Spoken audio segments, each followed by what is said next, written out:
Hi, I'm Megan. Welcome to today's live reading of People Safari by Feather Shelley, presented by Itsy Bitsy Book Bits. Join me. Good morning, says Ranger Marco to the deer family. Are you ready to go on the adventure of your life? It's not for the faint of heart. We will face many dangers and see many wonders. You will learn many things and get an exclusive peek into the world of people, or as they like to call themselves, humans or Homo sapiens. They have a habit of making up lots of silly words to describe one thing. Far too much time on their hands, you see. Yes, yes, yes, says Fawn. What are we waiting for? Are you sure about this? Asks her mother doe. It seems like an awfully big risk.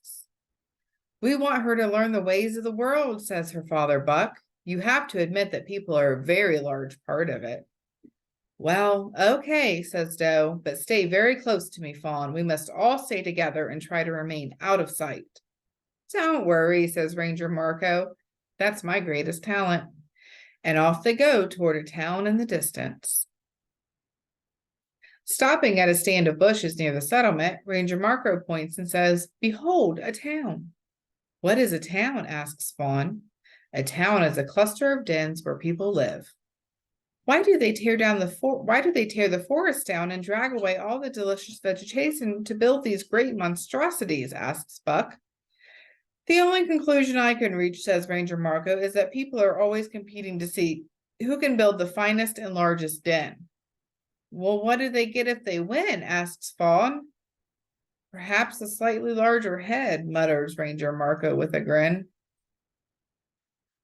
As you can see, says Ranger Marco, the people are beginning to leave their dens. These are very large and are called houses. They seem to live as families inside, but goodness only knows why they need so much space. I have seen these huge dens in the distance, says Fawn, staring in awe, but I have never been allowed to come so close. And you shall never do so again, says Doe. We are here to show you the dangers of the town so that you can put your curiosity to bed. The people trickle out every morning, says Ranger Marco, hurrying off in different directions, some on foot and some in those roaring beasts that do not breathe or speak. What are they called, and who has ever heard of a beast that does not breathe or speak? Asks Fawn. They are called cars, and I have tried to speak with them many times, says Ranger Marco. I can only guess that humans have trained them so well that they will not speak to the likes of me. Look, there goes one now. As you can see, says Ranger Marco, humans come in all different colors, shapes, and sizes.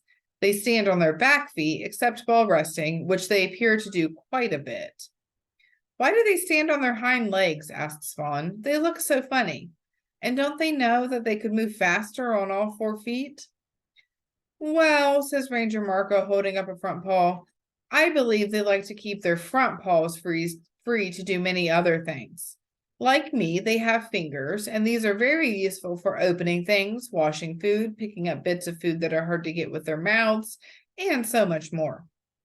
Wow, says Fawn, I wish I had fingers. Just imagine the mischief she could get into if she had fingers, says Buck with a chuckle.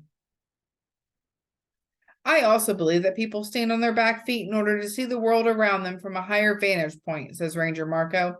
Come, stand on your back hooves and tell us how much further you can see. Fawn tries and tries to stand on her back legs, but she keeps toppling over.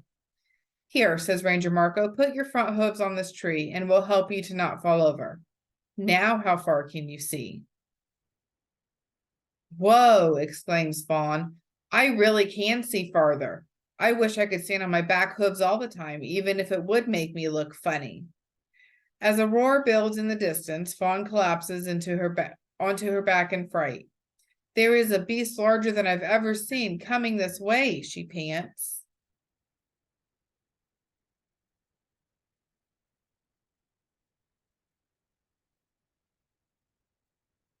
Doe and Buck help Fawn to her hooves, then they all peer cautiously into the town. Goodness me, cries Doe as the enormous red and silver beast clatters to a noisy stop and exhales a huge puff of smoke.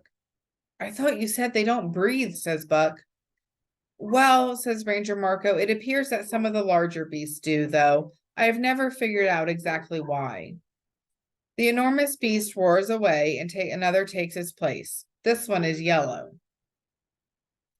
Just then, a torrent of small humans pours from their dens and begins running and screeching toward the second beast. Oh no, cries Fawn. Are they afraid?